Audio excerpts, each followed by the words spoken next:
he took over the wilaya, or the responsibility of leadership of Mecca, even though Khuza'a, they were the ones who were in charge.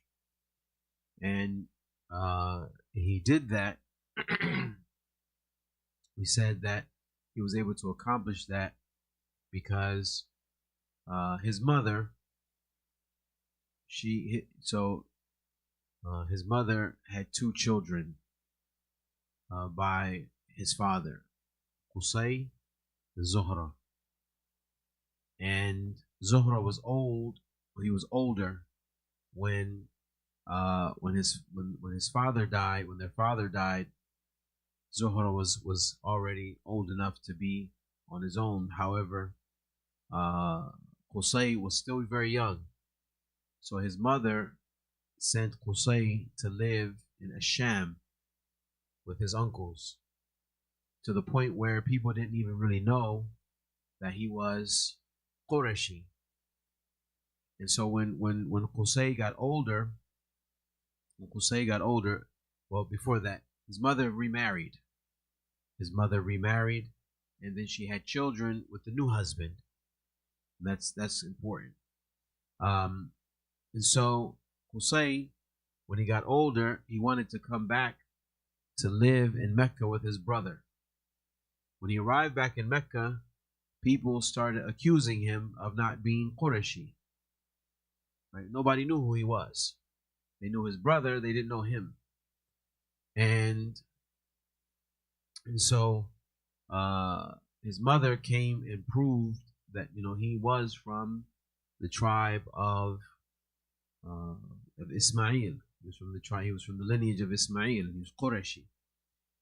Al-Muhim, he ended up doing well in business, and he was able to gain some popularity because he was good at business and he was a good talker, to the point where the wali from Khuza'a, the one who was in charge of Mecca at the time, Hulayl al-Khuza'i, Qusay ended up proposing to his daughter, and Hulayl accepted. So her name was Hubba, and Hubba was then in turn married to Qusay. So Qusay is now married to the daughter of the one who was in charge of Mecca, and they had children. Does anybody remember the 4 sons of Qusay? Anybody remember? Abdul Manaf, very good. All right, Abdul Manaf.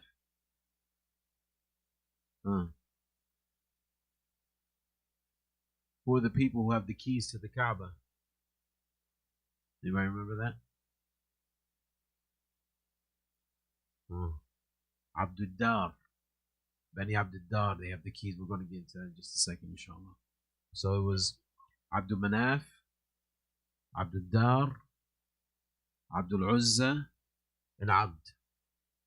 These were the 4 sons of Qusay.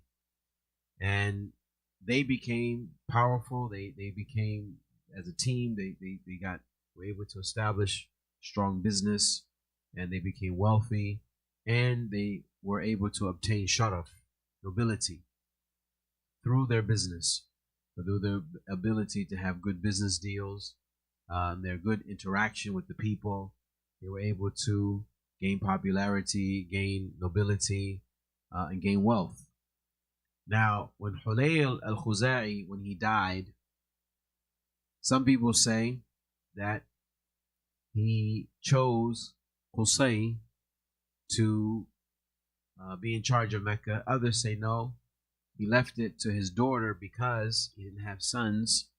So he left the affair of Mecca to his daughter, and then Qusay, because he's married to her, was able to overpower her and take over as leaders, as the leader of Mecca. Al-Muhim, so Qusay is now in charge of Mecca, and so he decided that it was time to get rid of Khuza'ah, right? Because as long as Khuza'ah is around, someone may come and try to challenge Qusay for his position of leadership. Because someone may say, well, that's my brother. Hulayl was my brother. I have more rights to be in charge than you do, because who are you? Right? What relationship did Qusay have to Hulayl? I mean, it's his father-in-law, but there's no blood between the two. There's no blood between them. So,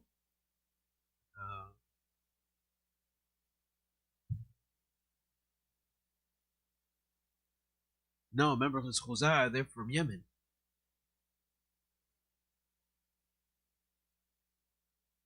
La, those Jurhum. Yeah. Khuza'ah, they're the people from Saba. Remember, they came, right, they ended up taking over. And so, Qusay, he understood politics. He was very good at politics. And in order to maintain his position, he got rid of Khuza'ah. Said, listen, we got to get rid of them. It wasn't just that he was in charge. We had to get rid of Khuza'ah altogether. So they came, so he gathered Quraysh and his brothers from his mother. Remember, we said his mother remarried, and she had sons from the new husband. And so those are the brothers of Qusay from his mother. Right? There's brothers of Qusay from his mother. And so those brothers, along with Qusay, along with his children, and along with the rest of those people from Quraysh who were present, they all gathered together to be against Khuza'ah and to get rid of them. Yeah, they got them out of Mecca. They chased them out of Mecca. And so that's how Khuza'ah, because right now there's no Khuza'i in Mecca. Right? Even by the time the Prophet ﷺ was born, Khuza'ah was gone. And I don't necessarily know exactly where they went. That would be, maybe that if someone could find the answer for us, that would be interesting. I don't know where they went, but they left Mecca. They left Mecca because they were driven out. And so Qusay, he took over and he instituted a lot of what we now know today as of what Quraysh is known for. Number one, he instituted Dar al-Nadwa. And who knows what is Dar al-Nadwa? Anybody remember what Dar al-Nadwa is?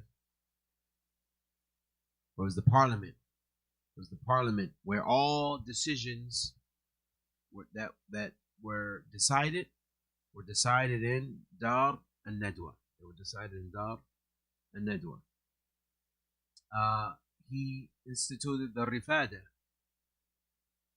Now remember, going back over these terminologies, we forgot. I think Abu Talib was here. Abu Talib, you were here. Huh? Very good.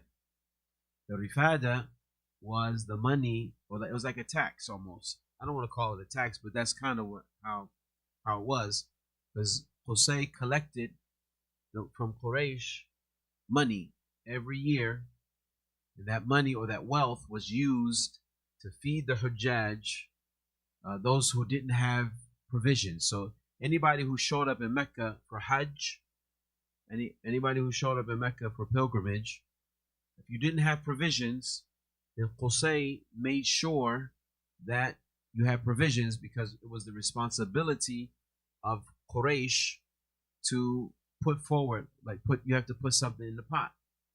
You had to put something in the pot, and Qusay used that in order to be able to take care of the Hujjaj who did not have their own provisions. So this is some of the things that was established by Qusay. And remember, we said that his way was the way. His way was the way.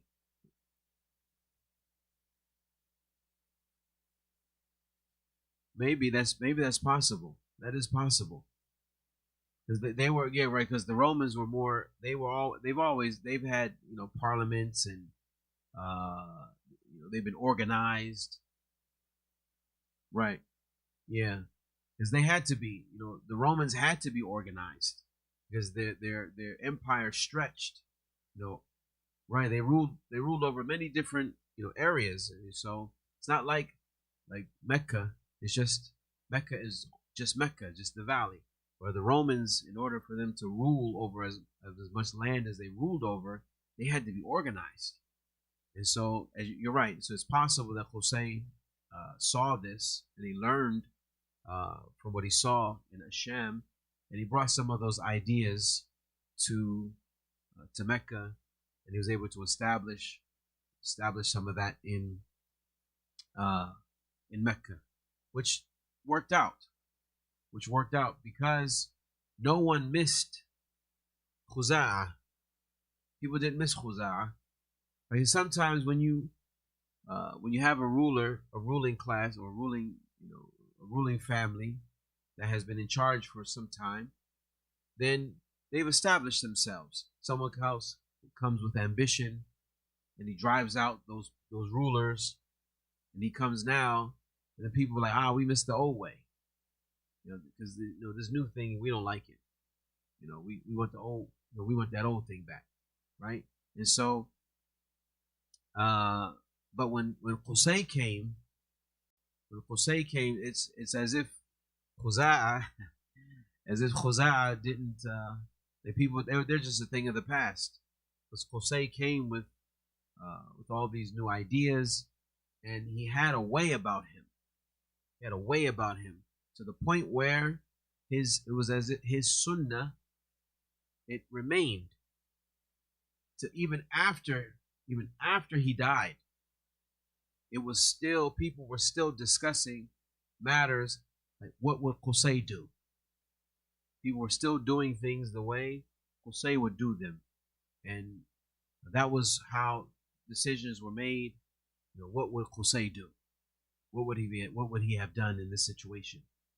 And so his way carried on even after his death. That's how impactful he was. He went from being an orphan, because he was orphaned, not like his older brother. When their father died, when Kilab died, Zuhra was already at an age where he could stay in Mecca and do business for himself and live a life. Whereas Qusay was young, so he was an orphan. Right, to the point where he came back to Mecca, people didn't even know him. People didn't know him. So he went from being an orphan, not even growing up in Mecca. Think about that. He didn't even grow up in Mecca, to becoming the leader of Mecca, to becoming the mu'assis, the founding, almost like a founding father of what would be considered as current day Mecca during the time of the Prophet sallallahu alaihi wasallam. Because the structure of Meccan politics that was present during the time of the Messenger alayhi salatu wasalam, all of that was established by Qusay.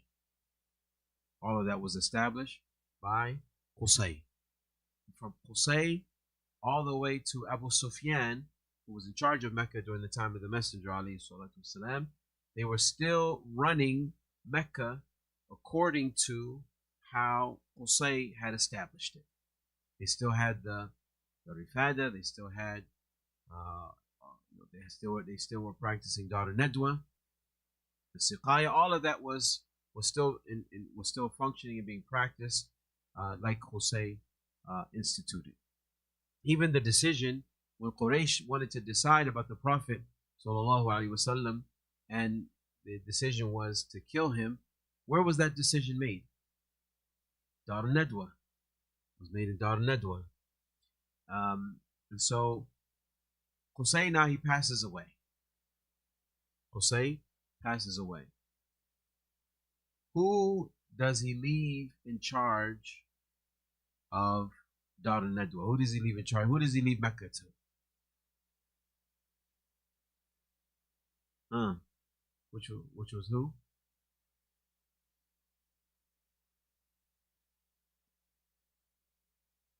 Who did he leave it to? He said he had four sons: Abdul Manaf, Abdul Dar, Abdul Uzza, and Abd. Abdul Shams is from the children of Abdul Manaf. Um, so he left one of them. He left them in charge.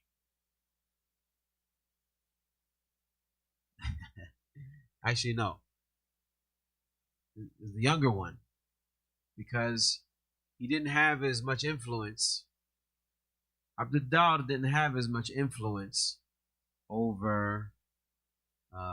He didn't have the level of nobility that the other brothers had. Right now, he didn't have money. He didn't have like influence and status. So his father understood that. So he gave the wilaya of Mecca to Abdul Dar. Right. In order for him to have, because Abdul Manaf, Abdul Uzza, and Abd, they had money, they had some status already. But Abdul Dar really didn't have much. And so his father, Qusay, saw that, and to kind of like equal them out, he gave the leadership to Abdul Dar. So now Qusay passes away. Abdul Dar is now in charge. Now, Abdul Manaf, he had also some sons. Anybody remember what those sons, what their names were? Hashim.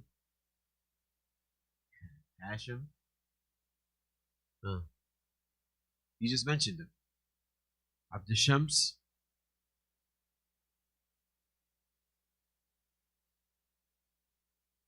Y'all not doing your homework. Like, let's talk about those two for now, because those are who we need to discuss. So Abdul Manaf and his children decided they are more worthy of leading Mecca than Abdul Dar. So Abdul Manaf and his children, they decided they're more worthy of leading Mecca than Abdul Dar and his children.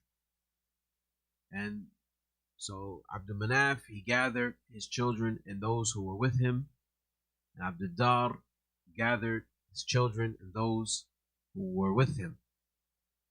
They were ready to stand off to fight. They were about to fight. Did they end up fighting? No. Abu Anas said no. No. So how did this issue get resolved? Right. So they realized that if they fight one another, basically they're going to kill each other off, and then it's going to weaken them.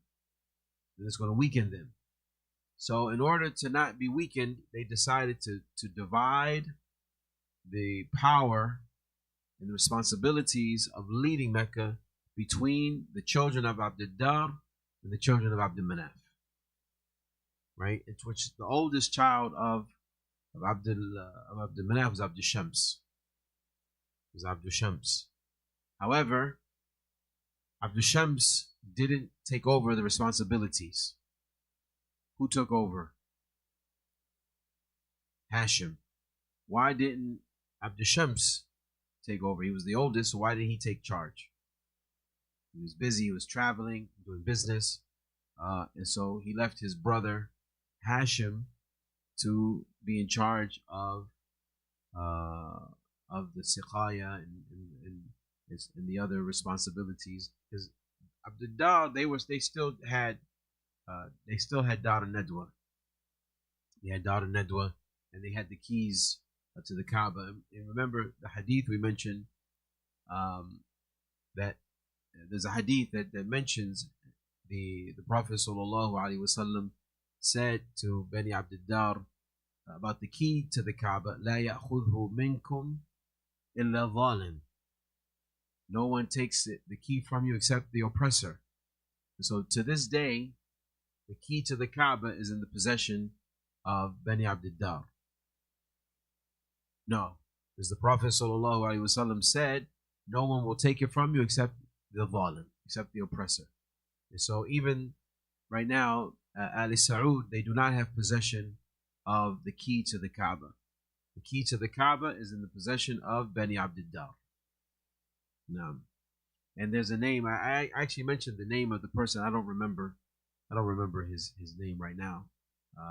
But we know the name of the individual who has the key. Because there's a lock and there's a key, and it's in the possession of that family. Since that time till today, Bani Abdiddar, they have the key to the Kaaba.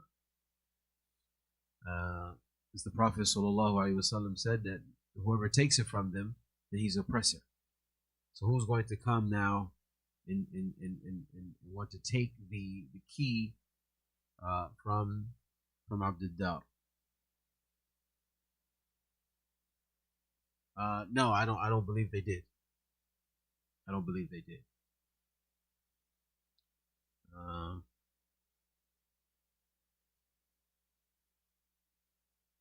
So now Hashim is in charge. What is, anybody know what Hashim was known for? Well, yeah, he was in charge of the Siqaya, but what did he institute?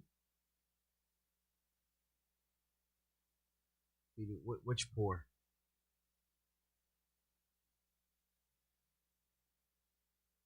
No, you. Go ahead. I think you're on the right track.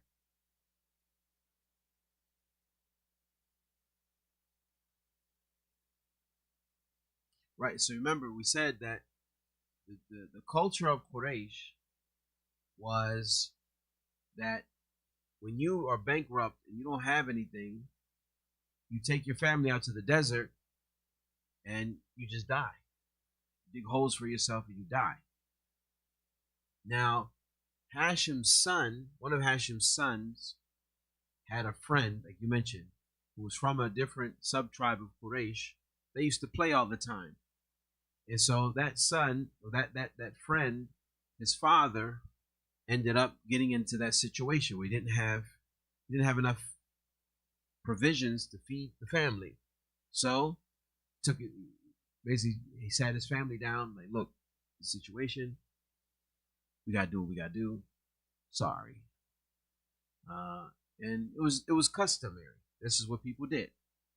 And so obviously the boy, the son, told his friend, which was the son of Hashim. Hashim's son was upset, naturally, because his friend was getting ready to go out to the desert and die. So what does he do? He comes home crying, complaining to his father, I don't want my friend to die. And so Hashim decides to institute a system where no one from Quraysh goes hungry. What was that system?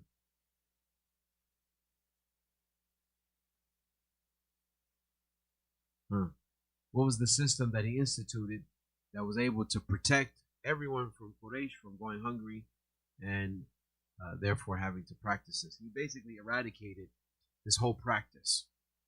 Because after this, Quraysh, they didn't need any provisions anymore. There's a surah about it.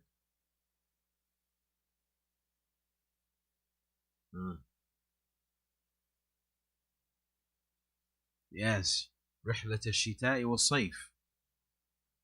Yeah, he organized 2 trips per year. Right, and everybody goes, participates, and we all do this together. We all do this as a group.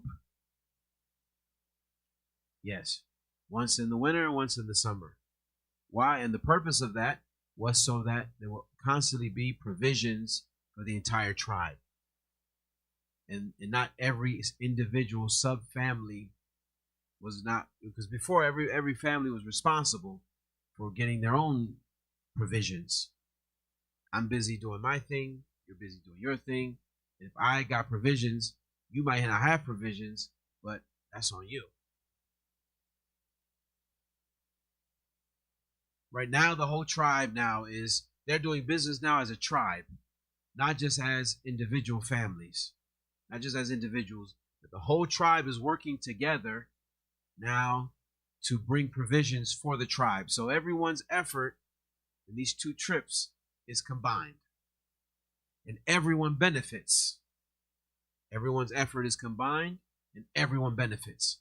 So that now no one will ever have to go without provisions. No one will ever have to go without provisions. Now, inshallah, yes.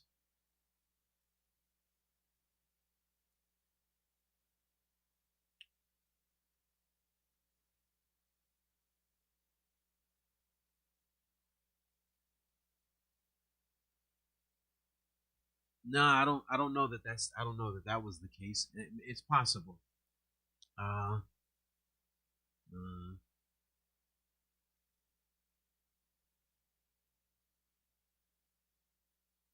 yeah, that was. So that's an issue that because that they wouldn't it wouldn't be announced when they did this practice. It wasn't like they went through the streets of Mecca. Hey, everybody! Tomorrow's the day that we're gonna go die. So you're gonna miss us. Bye. Right. So it would be quiet. It wasn't like something that they would announce. It was just you come home, the situation, get you. Let's go. We're going out to the desert, and we're just gonna go die out there. And so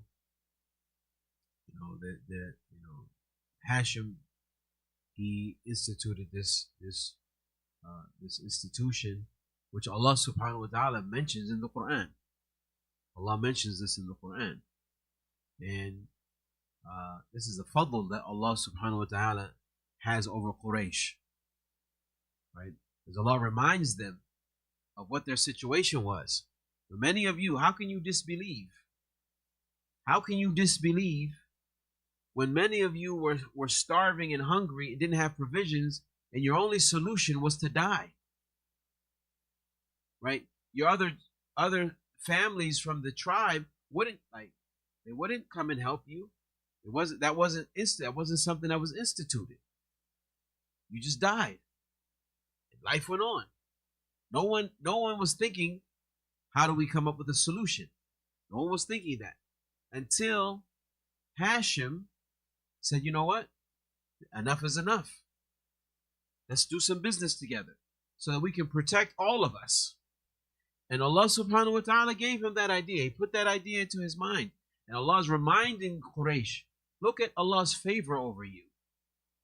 How can you disbelieve when Allah subhanahu wa ta'ala protected you? Right? So he mentions Surah Al-Fil. Where he mentions Surah Al-Fil, Allah subhanahu wa ta'ala protected Mecca and the Meccans. He protected Quraysh from Abraham. Right? Then right after Surah Al-Fil is Surah Quraysh. Allah subhanahu wa ta'ala also reminding Quraysh. So both of these surahs back to back, Allah is reminding them of the favor of Allah subhanahu wa ta'ala over them. How can you disbelieve? How can you reject when Allah tabaraka wa ta'ala has favored you, protected you? He gave you shelter, gave you safety, gave you security, gave you food, gave you status, right? Gave you status. How can you disbelieve after all of these favors that Allah subhanahu wa ta'ala has given? May Allah protect us. Now, anybody have any other questions?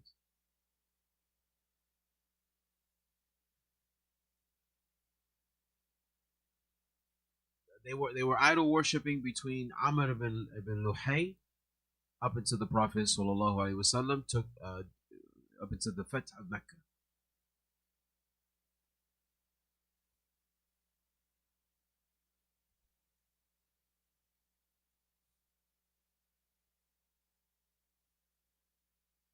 Right. Well, their prophet was Ismail. Their messenger was Ismail. Yes, so they had the religion of Ibrahim there because of they deviated. They deviated. They changed. That's why the Prophet sallallahu alaihi wasallam cursed. Afwan, he made dua against Amr ibn Luhay. He said he's the first person to change the religion of Ismail. Yes, yeah. They were still practicing idol worship. Yeah, yes. I mean, you have for example Waraqa bin Nawfal. He was on the religion of he was a Nasrani.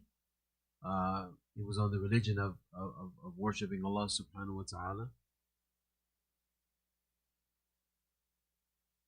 Yeah, and the Prophet sallallahu alaihi wasallam himself as well. He never worshipped any idols.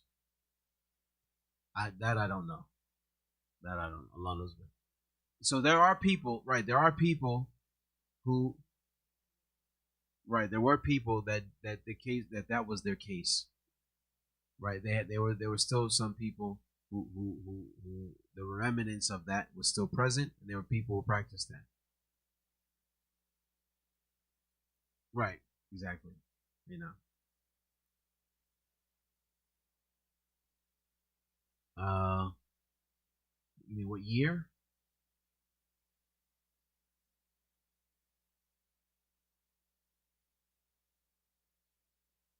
This was it was during the time of Khuza'a. I don't know exactly who from Quraysh was. It was doing because he was the one. He was the first Khuza'i that was in charge of Mecca. No, no, they were making pilgrimage already, but right, the pilgrimage had never stopped. It's from Ismail. Ismail taught the people the religion of his father. Right, there was no idols in the Kaaba. Right, there's no idols in the Kaaba until Amr ibn Luhay came and he brought the first idol, which was called Huba. Huba was the first, and then from there, idols started showing up and started being placed there, one after the next. But I don't know exactly which one of the grandfathers of the Prophet sallallahu alaihi wasallam was living at the time of Amr ibn Luhay. I don't know.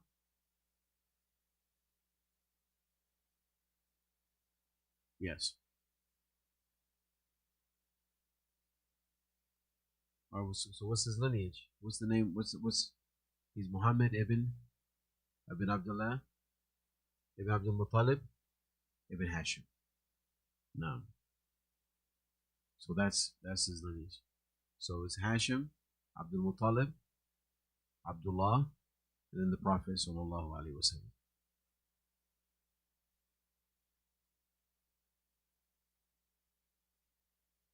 They were worshiping idols all the way up into the Fath. Right? They were worshiping idols all the way up into the Fath. And then Abu Bakr came and he made Hajj in the year 9 and he removed the idols. In the year 9 is when the idols were removed.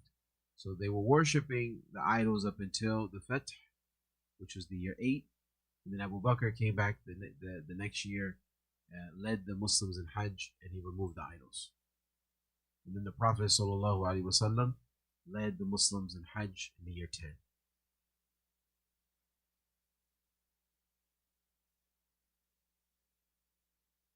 No, Abu Bakr did that so you got to remember, like the people were seriously attached when they came into Mecca. There were still sentiments of probably I'm figuring that there were still some sentiments of like we were defeated. So when you defeat people, right? People lost. You don't just you can't just step on them while they're down. They've accepted Islam, right? They accepted Islam and they stopped the idol worship. Okay, what would have happened if immediately they start smashing the idols right in front of them. You may have had a fight. You may have had a fight because some people are seriously attached to these idols. And so the Prophet ﷺ gave them some time that they weren't worshiping. They weren't worshiping the idols. Right. Until gave them time to have closure.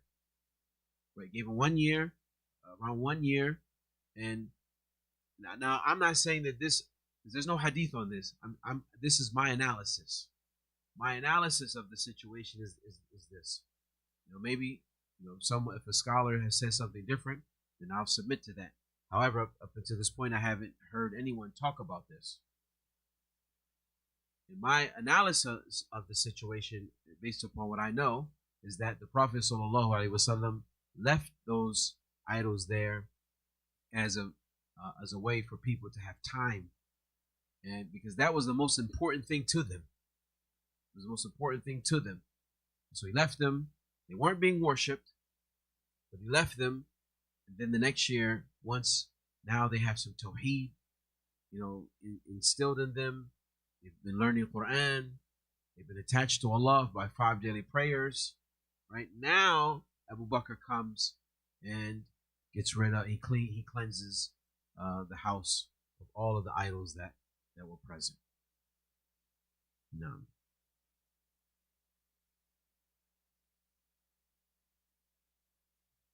And so if someone asks you, how come when Hajj was made obligatory, how come the Prophet ﷺ didn't lead the first Hajj? The answer is that he sent Abu Bakr as to cleanse the house, in preparation for the Messenger ﷺ to lead the Muslims the following year. And this shows you, this is one of the evidences that's used to show that the Prophet ﷺ had prepared Abu Bakr to be in charge of the Ummah. This was one incident, the fact that he used to lead the Salah. He was appointed to lead the Salah. The Prophet ﷺ appointed him to lead the Hajj. All of these are indicators that Abu Bakr was the one who was supposed to be in charge after the death of the Messenger ﷺ. That's another topic. It's a little bit later down. I thought maybe we were going to get to that, but قدر الله ما شاء فعل.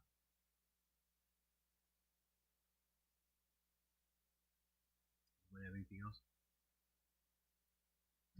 هذا والله تعالى أعلم وصلى الله وسلم وبارك على نبينا محمد.